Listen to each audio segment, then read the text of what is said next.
தோன்றுனதுக்கு அப்புறமும் என்ன ஆச்சுன்னா இன்றைக்கி வரையும் எப்படி அது மாறாமல் அப்படியே இருக்குது. தமிழ் வந்து அழி கடல் அழினா சூறாவளி தானே, கடல் சீற்றங்கள். அதாவது என்னாச்சுன்னா குமரி கண்டத்தில் தான் ஃபஸ்ட்டு தமிழர்கள் இருந்தாங்களாமா.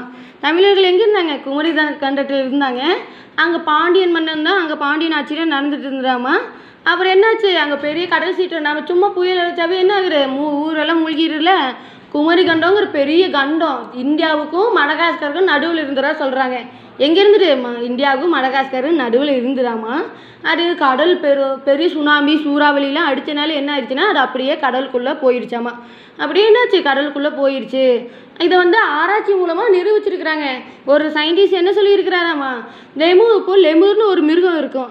லெமூர் நீங்கள் நெட்டில் சர்ச் பண்ணி பார்த்தீங்கன்னா தெரியும். லெமூர்னா என்னன்னு நெட்டில் போட்டு பாருங்கள். லெமூருங்கிற ஒரு மிருகம் அது மடகாஸ்கர்லேயும் அந்த மடகாஸ்கர் சுற்றி இருக்கிற பகுதியில் மட்டும்தான் இருக்குமாம்மா.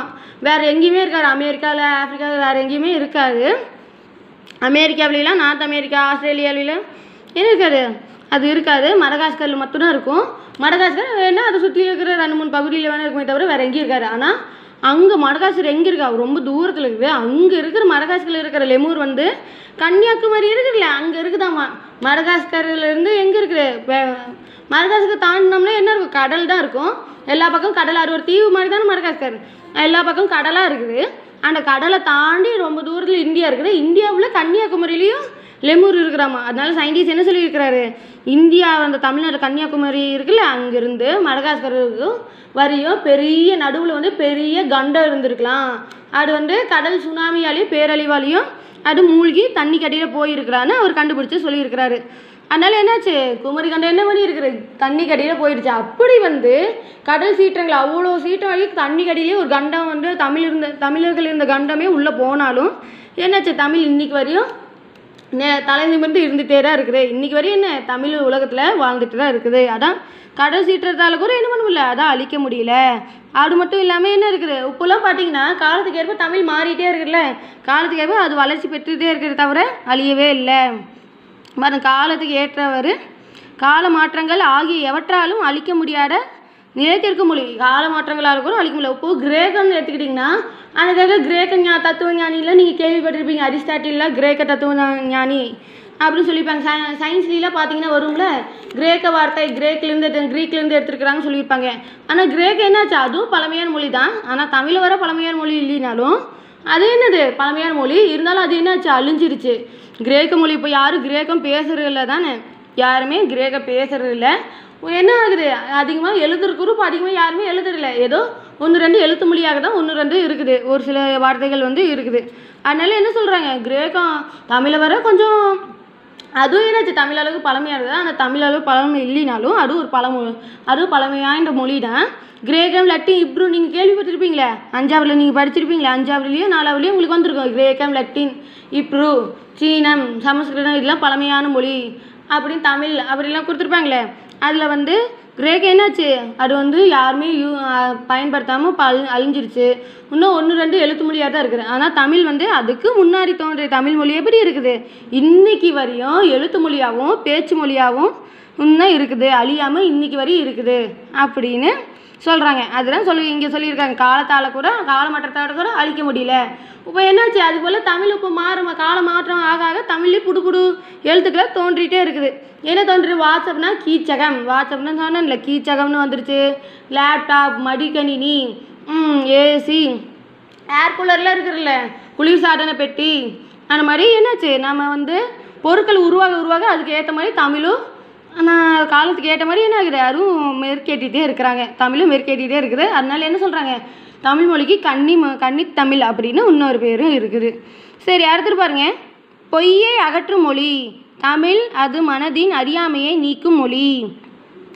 அன்புடையர் பலரின் இன்பம் தரும் பாடல்கள் நிறைந்த மொழி.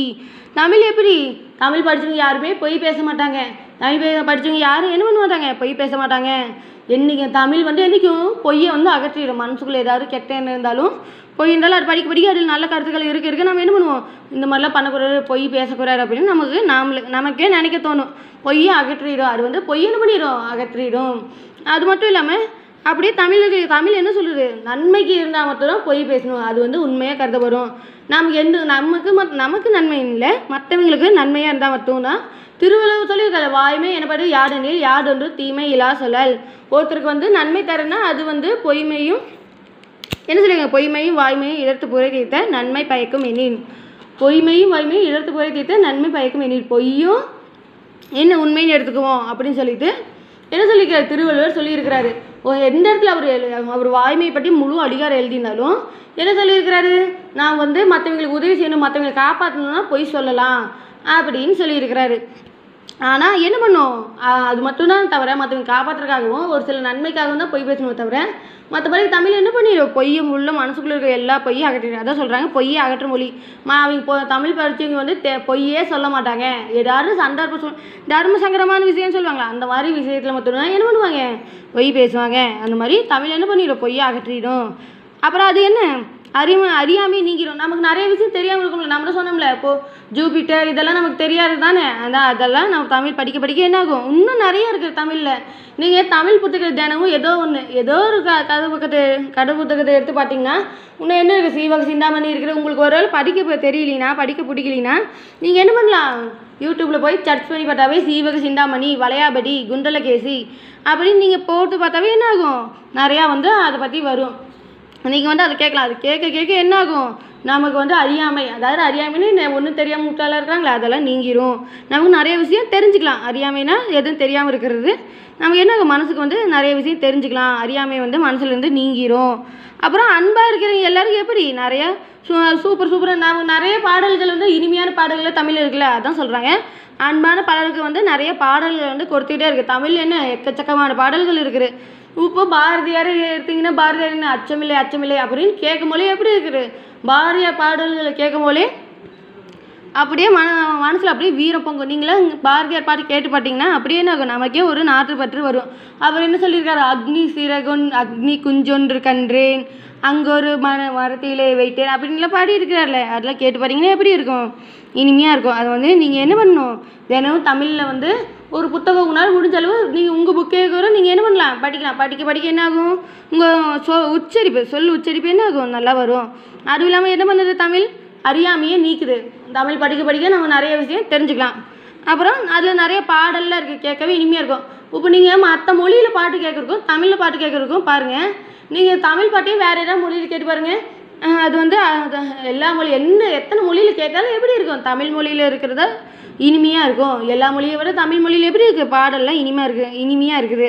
அன்பான எல்லாருக்கும் என்னது, தமிழ் வந்து பாடல்கள் நிறைய வச்சுருக்குது. நிறைய கொடுக்குற மொழி என்னது, பாடல்கள் நிறைய தர்ற மொழி என்னன்னா தமிழ் மொழி. அது என்னது, நமக்கு உயிர் போன்றது தான். பாரதிதாசன் அங்கே சொன்னார்ல, அதே மாதிரி இவரும் சொல்கிறாரு, உயிர் போன்ற உண்மை. இவர் என்ன சொல்கிறாருன்னா உயிர் மாதிரி, உண்மை வந்து நமக்கு உயிர் மாதிரி உண்மையாக இருக்கணும், என்றைக்கு நேர்மையாக இருக்குன்னு சொல்கிறாங்க. யாருக்கையும் பொய் சொல்லக்கூடாதுன்னு சொல்கிறாங்களே. ஹரிச்சந்திரன் சொல்லியிருக்கிறார்ல, ஹரிச்சந்திர மகாராஜாவை யாருக்கெல்லாம் தெரியும், அவரை பார்த்துட்டு என்ன காந்திஜியை உண்மையில் பொய் பேசக்கூடாதுன்னு நினச்சாரு. ஹரிச்சந்திர மகாராஜாவுக்கு துர்வாசர் என்ன பண்ணுவார், நிறையா போட்டிகள்லாம் வைப்பார், நிறையா என்ன பண்ணுவார், ரொம்ப நிறைய கஷ்டப்பட்டு நிறைய போட்டிகள் வைப்பார். அவர் டெஸ்ட் பண்ணிகிட்டே இருப்பார். ஹரிச்சந்திரன் உண்மையை எப்படியாவது பொய் பேச வச்சு நிறையா போராடுவார். அதுக்காக ஹரிச்சந்திரன் வந்து ராஜைகிட்ட பிடுங்கிடுவார். அப்புறம் அவங்க பையன் இறந்துருவான். அப்புறம் அவங்க மனைவியையும் விற்க வச்சிருவார். அவரே ஹரிச்சந்திரன் உண்மைக்காக அவரையே விற்றுருவார். அந்த மாதிரி ஹரிச்சந்திர கதைகளை கேட்டிங்கன்னா எப்படி இருக்கும், நல்லாயிருக்கும். அதான் சொல்கிறாங்க, தமிழ் மொழி என்னது, உயிர் போன்ற உண்மையை கொடுக்குற மொழி. உயிருக்கு சமமான உண்மையை வந்து கொடுக்கும்.